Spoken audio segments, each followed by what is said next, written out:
Hey Nigel, this is update over regarding the AVR to be using my AVR or going to go back to um, NAD. So first and foremostly, if you want to sing karaoke, you can't use NAD because NAD does not have any microphone inputs, right? Most of the input source from NAD is either HDMI or there is a few, if I'm not wrong, NAD T778. There's also RCA. Now, however, we do have NAD. We do sell NAD by ourselves, yes, T778, because I have friends who are actually distributors of NAD. We did some comparison, we did some trial and error. Yes, technically we are able to actually use NAD. However, to be honest, it's just wasting more money over a simple solution, right? Because you got to stack processors, you got to stack another microphone receiver on top of that onto the NAD in order for that to work. So, uh, if your concern is about the control, right? Controls. Let me just show you a little. Okay, so now what happens is assuming you're gonna use our amplifier, okay, our AVR. So there will be a RS232 signal control line, okay, from here.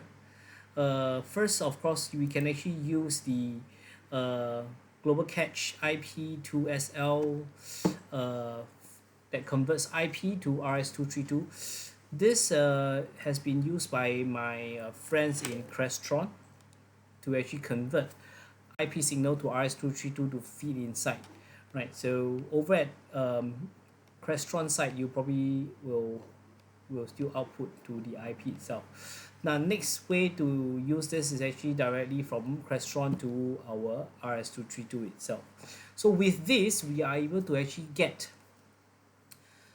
basic commands like what is the mic status, what is the mic volume, increase the mic, reduce the mic, increase the effects, reduce the effects, and also increase the music, and of course to switch around sources, right? And however, just like to highlight to you at this moment, the same RS232 port, uh, we have we are also able to actually connect it directly to our karaoke on demand server. So this server itself, we have a UART, which is also a RS232 out that feeds directly into the AVR itself by the RS232. So what it does is for the clients that is using our KTV server, the minute they scan the QR code, they are inside our interface, they can actually do changes, do whatever volume changes, it will immediately effect onto the AVR itself. So apart from that, how can actually Crestron controls us? Basically, Crestron can also controls us via infrared receiver, which I will actually show you on the other video itself. Our equipment is actually very discreet, meaning to say there's no one single infrared code that triggers two commands. For example, what do I mean by that? Basically, if I want to switch on the television, whether it's Samsung, LG, whichever brand it is, right? The minute when I press the on button, the television will switch on. The minute I press the on button again, the television will switch off. So that is what I meant by toggling method. But in the realm of home automation controls, we want to be as discreet as possible. So when we want to actually achieve this, okay, all our infrared codes and command will only serve one purpose, right? So the minute when we press karaoke, right, all this volume itself, all the effects and the music itself will all change to the uh, desired programmable inputs and the loudness. And of course, on top of that, we are able to actually toggle between whichever inputs we want. Right. So coming back to the issue on what happens if you were to have BGM background music, right? So thought through this, which is possible to solve via Crestron, will be, well, Crestron can tell our system to switch it on and then be on RCA input. So the minute we are on RCA input, we can be on this specific volume level, stuff and that.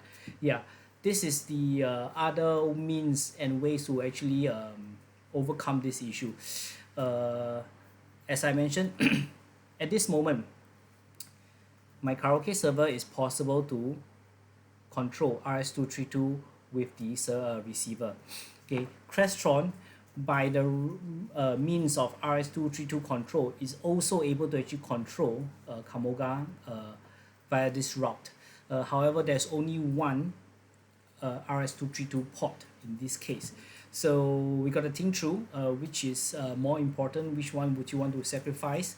I'm okay with both because as long as your system is able to control all the three key important features, which is the microphone, the effects, and the music, I'm fine with it because somebody has to control it. So do let me know. This is a two-part video. Later I will actually merge the video to show you how does the Kamoga work, so you have a much more clearer picture. Thank you.